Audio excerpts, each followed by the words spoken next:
ரத்தாகும் தாவேக்கு அங்கீகாரம், விஜயை கைது செய்ய தீவிரம், எந்த எல்லைக்கும் செல்லும் திமுக. கரூர் நகர காவல் நிலையத்தில் புஷி ஆனந்த், சி.டி. நிர்மல்குமார் உள்ளிட்ட 4 எதிராக வழக்கு பதிவு செய்யப்பட்டுள்ளது.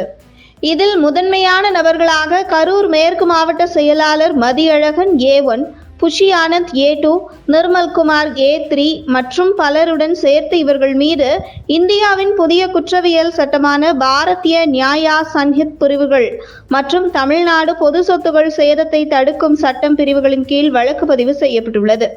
BNS பிரிவு 105 கொலைக்கு சமமல்லாத குற்றமற்ற கொலைக்கான தண்டனை.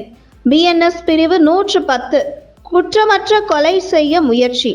BNS பிரிவு 125 மனித உயிருக்கு ஆபத்தை ஏற்படுத்தும் அவசர அல்லது அலட்சிய செயல்கள்.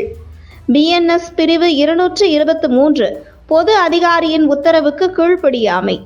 TNPPDL ஆக்ட் பிரிவு 3 பொது சொத்துகளுக்கு சேதம் விளைவித்தல் போன்ற பதிவுகளின் கீழ் வழக்கு பதிவு செய்யப்பட்டுள்ளதாக தகவல் வெளியாகியுள்ளது.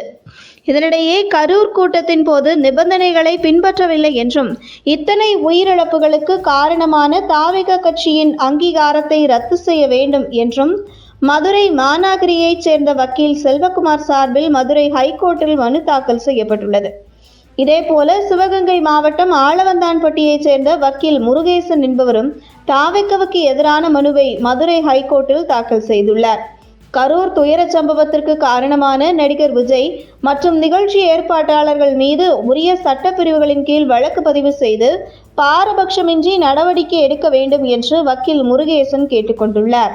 இந்த நிலையில் கரூர் சம்பவம் திட்டமிட்ட சதி என்பதால் CBI விசாரணை நடத்த வேண்டும் என்று தாவேக வழக்கு தொடுத்துள்ள நிலையில் தாவேக கட்சியின் அங்கீகாரத்தையே ரத்து செய்ய கோரி மனு தாக்கல் செய்யப்பட்டுள்ளது பெரும் பரபரப்பை தந்து வருகிறது. ஆனால் தமிழக வெற்றி கழகத்தினர் இது ஆளும் திமுக அரசின் தூண்டுதலின் பேரில்தான் தமிழக வெற்றி கழகத்திற்கு எதிரான வழக்கு பதிவு செய்யப்பட்டு வருகிறது.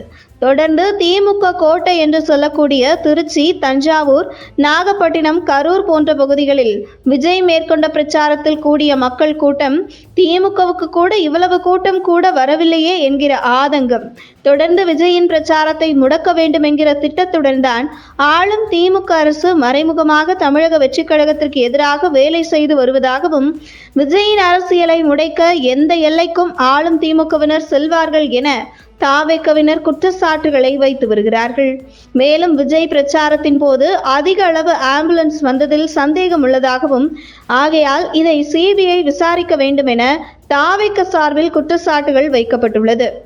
இந்த நிலையில் இதற்கு முன்பு ஆந்திராவில் நடந்த ஒரு சம்பவத்திற்காக அல்லு அர்ஜுன் கைது செய்யப்பட்டது போன்று விஜய் கைது செய்யப்பட வேண்டும் என திமுக ஆதரவாளர்கள் கருத்து தெரிவித்து வரும் நிலையில் அதற்கான வாய்ப்பு இல்லை என்கிறார்கள் சட்ட வல்லுநர்கள்.